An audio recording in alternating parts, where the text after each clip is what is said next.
Hindi nabunot sa saksakan ng electric pan. Electric pan na maliit. Maliit lang eh. Pero wala namang kandila doon. Wala. Electric pan lang. Kaya dapat talaga pag bago umalis. Ha?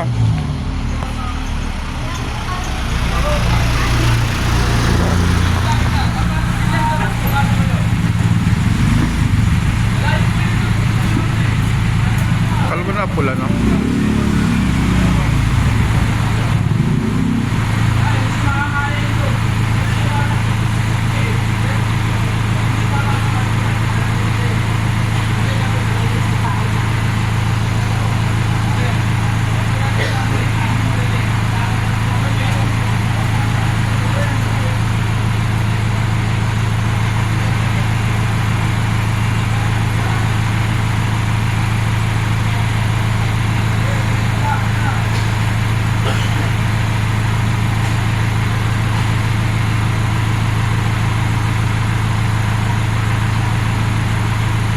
Makapasok yun.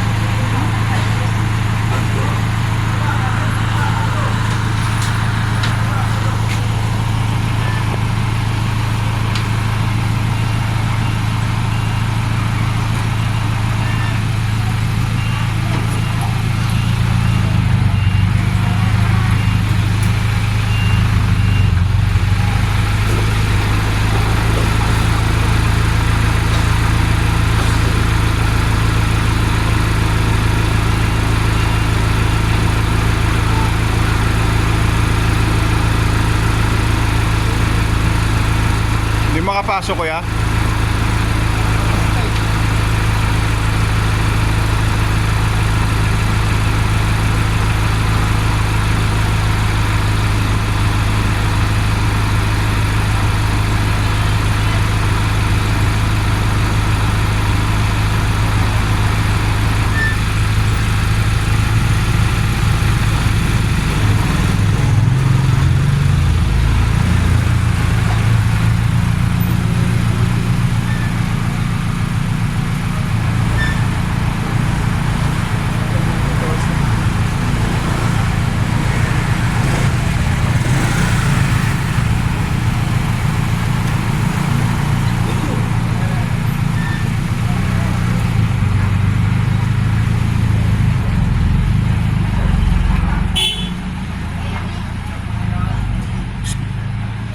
Napula na yun, ay?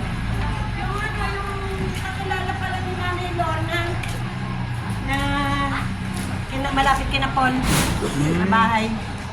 Doon pala yun. Yung apartment nga na ano yung lagi tinutulungan ni Nanay Lorna na pag nagbubuhat.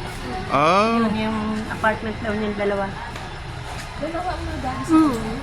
Kaya nag-second ano sila. Tapos hindi makapasok. Yung galing doon na may panindang siomay, pinaano ko muna doon. Sabi ko, pakitanggal niyo rito para makalabas ko.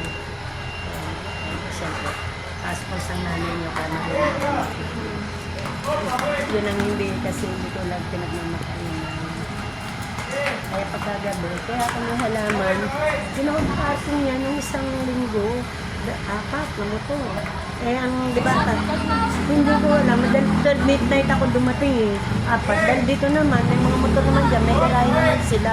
Eh, mag-iisa ta. Sabi ko, Tatay Porong, asan yung mga manok po ninyo? Okay lang po sa akin. Kaya nilagyan ko pa nakakalaman para hindi ko parking lang. Tatay Porong, kapag ang manok nyo, ilalagay niyo po dito. Okay lang po sa akin. Sabi nyo lang alis.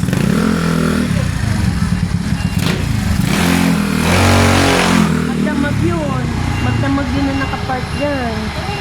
Hindi ko lang alam kung kanino. Gulat nga ako eh. Kasi mag-iisang taon na ako dito eh. Kung wala naman nagpapark ko eh. Kaya Kasunod na eh. Pero sa baba, di pa masunog sa baba sa makon na sa tasyon. Siminto, di ba simintuado yung sa baba, sa taas, ang gitna. Eh, dalawang palapag yun eh. Ang gamit sa anak ko sa kuhan, sa electric pan pala nagsimula yon. sa eskwelahan. Ha? Hindi sila nakakakunsinga. Pero sa anak ko, pinupahan nila, yung nagsimula, sunog. Kaya doon ako ito, grabe usok. Sunog nga. Hindi nabunot sa saksakan ng electric pan. Electric pan na maliit. Maliit lang eh. Pero wala namang kandila doon. Wala. Electric pan lang. Kaya dapat talaga pag bago umalis bunutin talaga yung Hmm. electric pan o kung anong mga saksakan. Asan na yung nasunugan? Yun na yun, nakabalik na doon. Andun nga, no? Di sa Makadagan, may bombero eh. Dalawa yung bombero lang dyan. Pumasok. Yung nasunog, bungad lang yun dito. Bungad lang yun. Kaso lang may bahay. Pero ano daw na, May wala bahay namang... likod ni Kamaming. Ang bahay ba doon is ganyan yung mga simento o yung mga ganto na may kahoy? May simento. Yung Kamaming, simento. May mga bakal din. Wala nang kahoy yung kamandiri, puro simento yun eh. Yung bakal yata yung ginamit ko. Walang kahoy doon na... Kasi pag kahoy mahirap. May kahoy lang dun. Dali maduktan. Lalo yun. Baba kayo po, puro kahoy yun. Puro mga kahoy. Madaling Yung mataas yun, simentado yun eh. Kaso lang, nauna sa ako. May ikon talaga doon. Kung sunog talaga.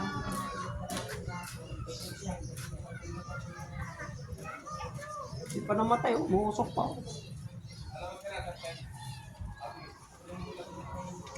May kumakanta-kanta pa doon. Sa anak ko yun doon. Dito safe na eh. Wala, doon na lang sa kabila. Sa anak ko yun eh. Safe na dito kuya banda. Wala na, wala. Doon na lang pala sa kabila. Ikutan na ng bombero.